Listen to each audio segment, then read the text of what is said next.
This episode features the second half of our interview with Dr. Jack Ireland. Following on from our discussions on what he's worked on, we find out a bit more about his experiences at NASA, esoteric hobbies, and some more of his thoughts on America and Scotland. Enjoy listening!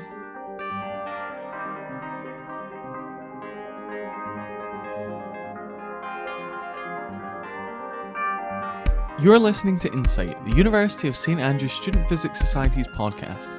I'm your host, Samuel Lavery. Join us as we journey into the lives of St Andrews academics, discovering their passions, inspirations, and motivations.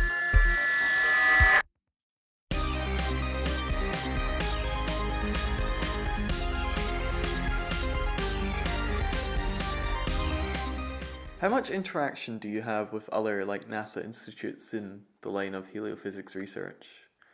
Is Goddard Space Flight Center the leading institute for that, or?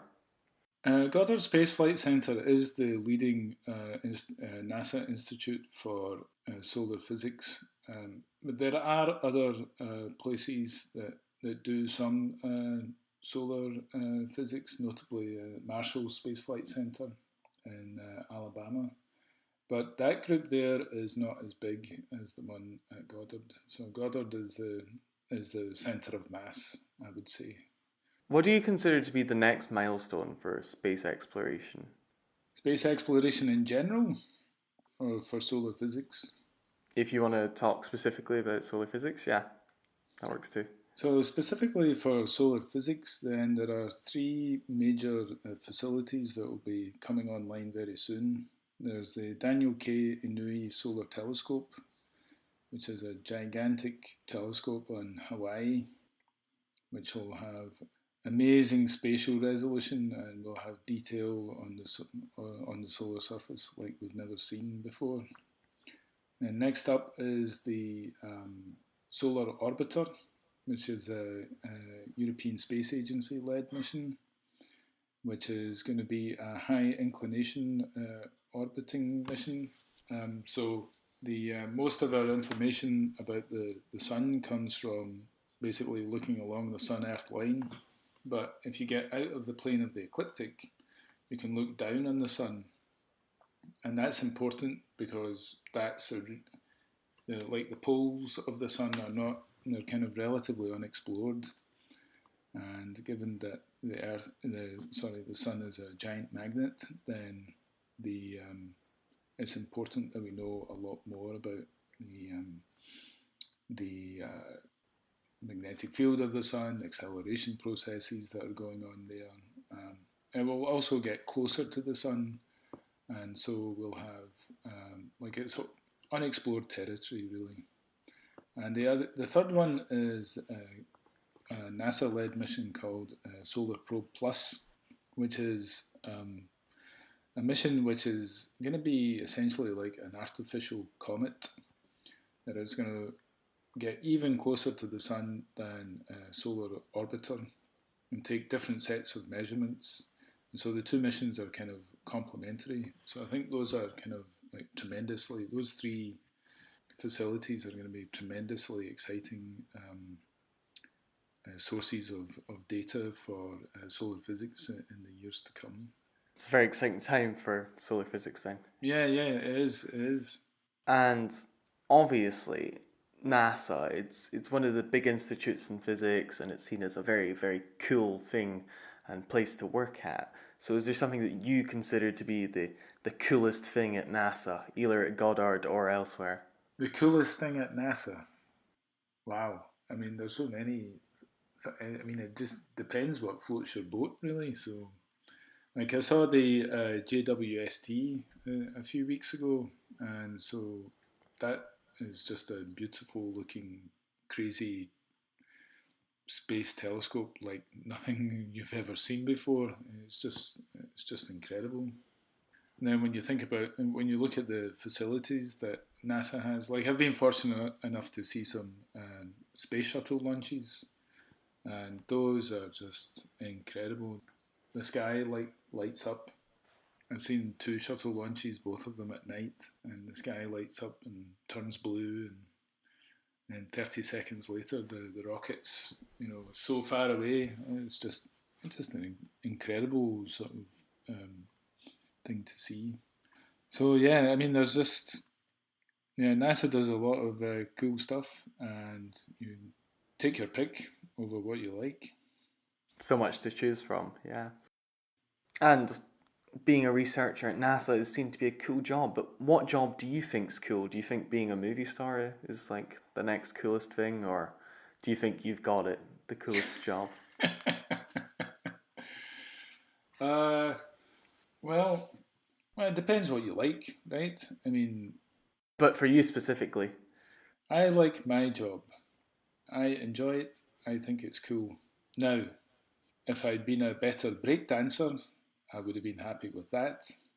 But would I have been good at it? Probably not. so that's it. NASA researcher, then breakdancing. Excellent. Looking forward, NASA and others plan to put a human on Mars. Would you be volunteering to go? Would you be up for that? Would I go to Mars?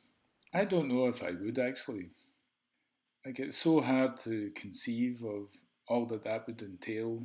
Like, the months and months it would take to get there, and the months coming back. I mean, it's just like I find it almost inconceivable. Like, it's incredibly exciting, but like I have a really hard time picturing me doing that. Like, maybe you know they say that the person in first person who's going to walk on Mars has already been born, but I've been hearing that for a long time. So that guy, when I first heard it, is probably quite old by now. But you just never know. So I guess we'll find out one day, but it might not be you then. it's probably not me. So, but it could be you. Maybe. Um, if you were to go to, say, Mars or, any desert island of your choosing, what are kind of three things that you would have to take along? Definitely a good book or a large collection of books because it's a long journey to get to Mars. I think. Definitely. Probably take a Kindle. Yeah, you would need to keep yourself busy. What a difficult question. I don't know what I would take to Mars. So how much stuff am I allowed? Like a crate of beer? Because I would definitely take Creative beer. a. I would Okay. take a crate of. I really like a Belgian beer called Duvel, so I would definitely take some of that. So books, Belgian beer, and Yeah, I probably wouldn't take enough to for the entire trip. There'd be no room for anyone else. Don't know. I have a lack of imagination on this part. well, books and Belgian beer. That's two pretty good things to take to Mars. So you've mentioned that you've researched in multiple countries. What are kind of a pro and a con of each of the countries that you researched in In terms of living there, living or academically? Yeah, in my experience, it doesn't really matter where you move. You're going to have some tough times just at the start because you really don't know where anything is or who anyone is. So there's not like I don't believe there's a country which is better or worse to move to from that respect. It's going to be a challenge when you get there. So so when I moved to the United States, like I didn't know where the shoe shops were or chemists are called pharmacies here, that kind of thing. So and then when I lived in Italy, then that was tough because I didn't really speak any Italian. But I've got other colleagues who have lived in Portugal and Japan and all over the world, and so you make the best of it. But the initial time is normally the toughest part in moving. That was my experience. if there were something that you'd wish you'd known in the past, what would it be, and when would you have wanted to know it? Well, if I'd known that Prince William was going to go to St Andrews, I would have bought a house there just before he arrived. That would have been a good idea. Smart move, yeah. Yeah, but looking, what have I learned from my experience? Nothing. That's it. The singular piece of information. The singular piece of information is what I've learned, at least from the research career, is that you really have to make your own opportunities. I think you will get chances along the way, and sometimes you have to sort of stir things up to make your own chances. So I would say that is definitely something that I've learnt. Yeah, it sounds a solid piece of advice. If there were one event in all of history that you could have witnessed, what would the event be? Maybe you've seen it yourself, actually. I would have liked to have seen the first playing of Stravinsky's Rite of Spring in the early 20th century. That is something I would have liked to have been there. It's a ballet, right? And by the end of the first performance, people were fighting because the music and the choreography was so upsetting that the people of the time just didn't know how to handle it, so they just started fighting. So I really would have liked to have seen that. That does sound quite the show. I really like that piece of music. It's a piece of time where things changed, Western music changed at that point, and I would have really liked to have seen that. Excellent, yeah. Is there something that you wish you'd learned by this point or have done by now? Is it speaking Italian? So I guess another way to put that is like, what can I do in the future that I haven't done already, right? And so I think I definitely want to see more total solar eclipses. I've seen one and it's just fantastic. I would definitely want to see that. I want to see more of them. Aside from like just traveling and sort of experiencing the like Southeast Asia is one place that I would really like to go. So a solar eclipse in Southeast Asia would take the biscuit. So I've been to Japan, so that was pretty cool. And I've seen a solar eclipse, but those things can be quite addicting. There's something new that I haven't done before. I would like to cycle across the United States. And that's something that a lot of people do, and or a surprising number of people do. I quite like cycling anyway, so Mm-hmm. uh, taking like 3 or 4 months off to do that would be wonderful. Sounds a mighty challenge, yeah. Is there a hobby that you used to enjoy when you were younger and you maybe don't do so much now or enjoy so much now? I used to collect cigar bands, the little piece of paper that you get around cigars. So I used Mm-hmm. to collect them. It's not a popular hobby in the UK, but it's popular in other parts of the world. So I used to really enjoy that, but that is something now that I don't do. I gave up smoking when I was 8. What's the most extreme hobby that you have? The most extreme.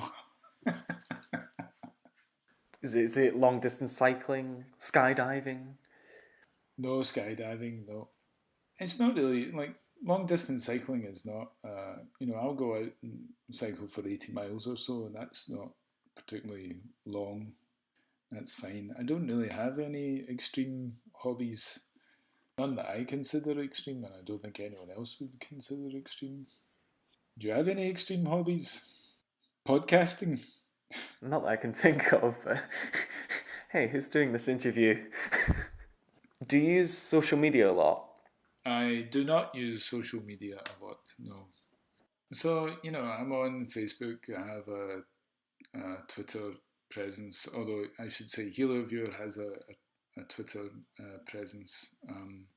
Yeah, I don't really use Facebook that much. I'll check in once a month or something like that. So, and anyway, is Facebook a thing? Is that still a thing? Very much so, yeah. Oh, is it? Yeah. Strength to strength. Are there any sports personalities or celebrities that you wish you could meet? What's his name? Stephen Redgrave, the rower. To do what he did over so many different Olympic games, I mean that's quite something. Mm-hmm, yeah.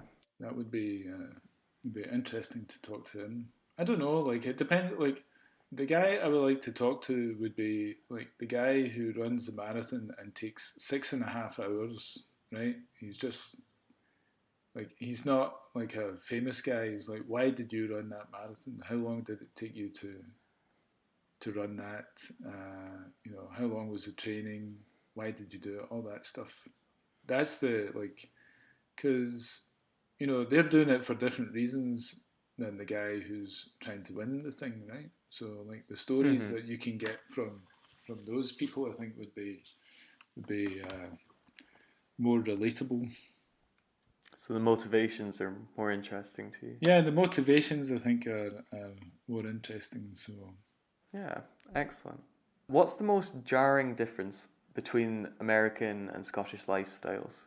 it's my experience that there's not that great a difference really between the lifestyle in Scotland compared to the UK. In general, like Western society is fairly homogenous. So you go one place, you go to another place. It's not that different. They have different names for things, but they have the same kinds of things. The social structures, I guess, are very similar as well. So there's really not that. Maybe I've been here too long, but like the differences are not great. Although I will say, a couple of days ago, I was walking home after work, and like, you know what? I said I could go for a fish supper, but it's very hard. It's very difficult to buy a fish supper in uh, in the United States. A tragic tale indeed. Is there something that you always make sure to do when you get back to Scotland? Is that it? The fish supper? Well, I mean, of course, the main thing is just to see my friends and family. That's the principal reason for going back. Anything else is neither here nor there. But make sure to see my nieces and nephew and family and all that stuff. That's the main thing. Lovely. Do you own and wear a kilt? And does it confuse your American friends? I do own a kilt. I do wear a kilt, and it you do get a lot of questions. It does break the ice in a lot of places. So so yes, people are very interested. So I was in. So I went to a Burns night in DC 6 weeks ago, a University of Glasgow Burns night, and then we went out afterwards just for a nightcap, and these people just came up and started talking to me about Scotland and St Andrews, and so yeah, it does. People feel that it's something to remark on, but it's also like an icebreaker, and it's nothing. It's always been positive. Excellent, yeah. Where's a country that you would like to spend time living in? Uh, New Zealand, Belgium, South Korea, Chile, Mexico. That's a good list, yeah. Quite a few then. Yes. However, are there any things that stand out and you look upon fondly about your time in St Andrews? Not necessarily academic.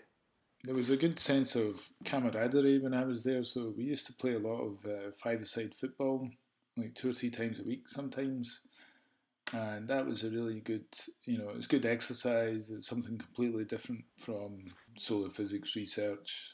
It's competitive. It was just a lot of fun, and so that was like I really missed that. So the um, when I moved over here, I joined a five-a-side and seven-a-side league, but it wasn't quite the same. So and people, there's a different sort of feeling about soccer in the US. So yeah, so I really missed that sense of just kind of fun. Hmm. Yeah, nice. So moving on to quickfire questions. You can take a little less time to answer, but feel free to explain your answers if you want to do so. What's your go-to karaoke song? Material Girl by Madonna. Serial Girl by Madonna. Good choice. And country music, yay or nay? That depends on the artist. So if we're talking Johnny Cash, yeah. If we're talking almost anyone other than Johnny Cash, then nay. So like old country is fine. Do you have a favorite music genre and or song? I have two favourite genres. One would be rap, particularly like 80s rap, Public Enemy, things like that. So, looking at Bring the Noise, Welcome to the Terror Dome, that kind of stuff. That's great. Beastie Boys. Also, like, I don't know, like alternative music, that kind of, Smiths onwards kind of stuff. Anything that's kind of loud with brass guitars, like I'm a fan of. But yeah, definitely Public Enemy is just And is amazing. there a favorite song in there as well? Of who? I don't know, Public Enemy or Yeah, Welcome to the Terror Dome. Welcome to the Terror Dome. But the rhymes keep fitting, respect's been given, how's you living? Now I can't protect, I paid off defect. Check the record and record, intentional wreck. Raid, office, some intellect. Made the call, took the fall, broke the laws. Not my fault that they're falling off. Known as fair and square throughout my years. So I growl at the living vow. Black to the bone, my home is your home. But welcome to the Terror Dome. What's your go-to takeaway? Is it pizza, Chinese, chippy?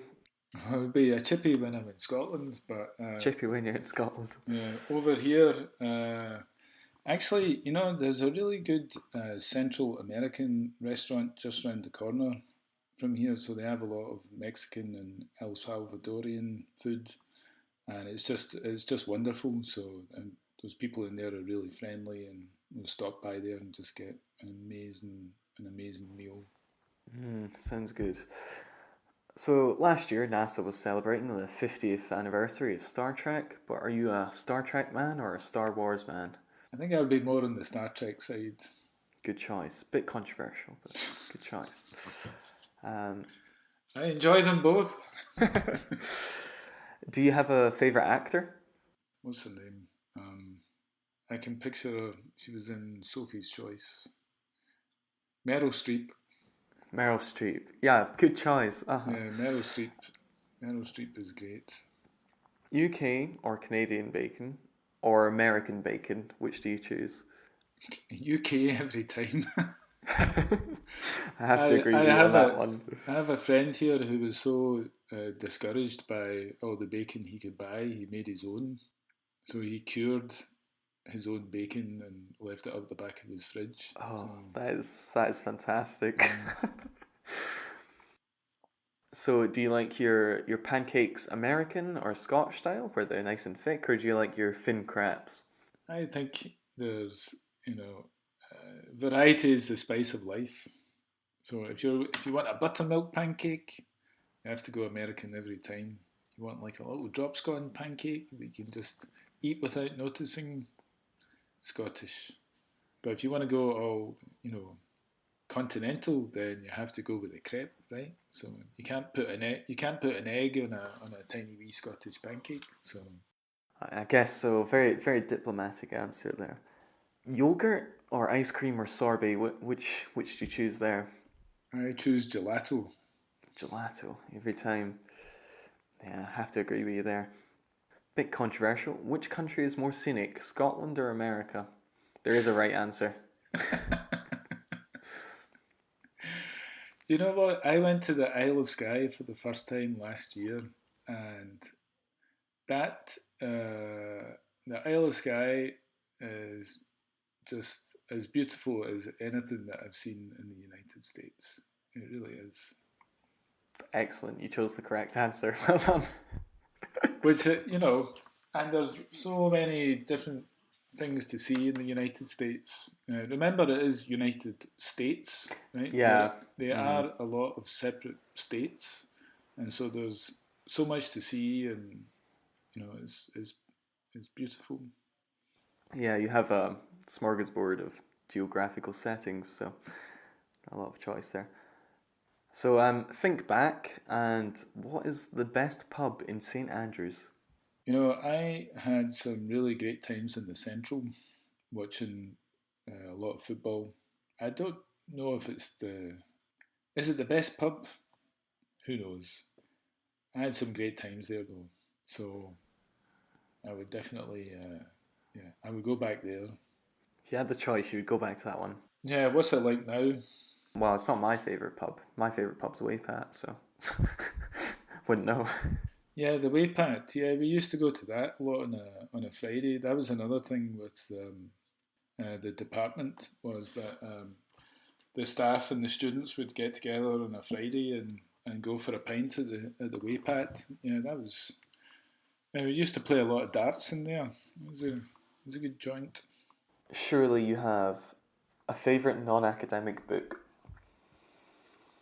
The Hitchhiker's Guide to the Galaxy. Oh, very good choice. The full 5 books in the trilogy, or a specific one? Well, the first one is really just, I mean, every paragraph is near perfect. And so as the arc of the story continues, like they definitely change, but they were all written in like very different times. So I think the first 2 books were written, as a result of the radio series. You can get really deep into all that Hitchhiker stuff, the radio series, the TV show, the records. So, but yeah, definitely Hitchhiker's Guide is like it's a practical manual for being a daft scientist. It's a strong choice as well. So to finish up the interview, no longer quickfire questions. For many students working at institutes like NASA or CERN seem these like fantastic but distant goals to achieve. How do you believe that people can make that kind of dream a reality? One summer I applied to be a student at CERN, but I did not. Was not selected, and I ended up working at the Jodrell Bank Radio Telescope instead. And that was a great summer, learning about pulsars, and I met Bernard Lovell, who built the thing, and so that was a kind of wonderful experience. I would say that there's definitely opportunities out there to, like, if you want to work at these high-profile institutions, then it's definitely possible. You may have to contact the right people and just find the right person to talk to at the right time. There's definitely ways of getting there. So, and then I still have never been to CERN. I would love to go, but given earlier on in this interview I said I had problems with quantum mechanics, so it's probably a good job that I didn't end up there. I guess so, but NASA grabbed you, so that's not bad. Final question. I just wondered if you wanted to take a moment to say hello to anyone at St Andrews who you might have worked with in the past. Yes, actually. So I think I still know a fair number of people there. So I'd like to say hello to Inika, Claire, Alan, Duncan, and Thomas. If they're all still, well, I'm pretty sure they're still there, but and Andy and Eric and Bernie. Hello to everyone from the United States. There you go, you've covered them all. Okay, well, this has been fantastic. Thanks for agreeing to do this interview and talk with us. It's been really informative and enjoyed it very much. Thank you very much for asking me. It's been a pleasure. You've been listening to Insight, the University of St Andrews Student Physics Society's podcast. I was your host, Samuel Avery. Thanks to all the wonderful academics of St Andrews. Join us in the future as we learn more of the people making our education. This podcast was produced by myself and our publicity officer, Connor McBride. To find out more about the Physics Society and what we do, please find us on Facebook or Google St Andrews Physics Society for our website. Goodbye!